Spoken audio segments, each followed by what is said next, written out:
All right, so here we have the masseter and originating on the zygomatic arch or the cheekbone and inserting on the angle of the ramus of the mandible.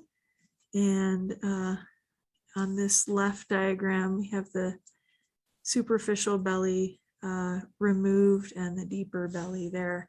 And I sculpted for the first time on a life-size model and was really impressed with how big the masseter is. I've certainly massaged it many times, but it gave me new respect building it on a life-size model.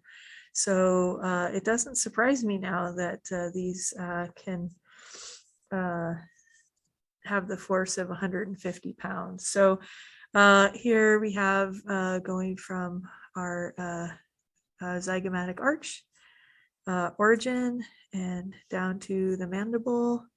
And I just built the superficial belly so far, and I'll build the deep one.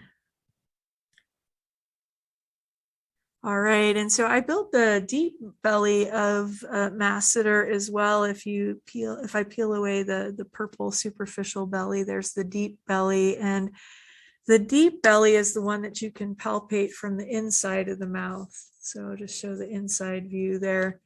And it feels like a very thick muscle when you palpate it from the inside of the mouth.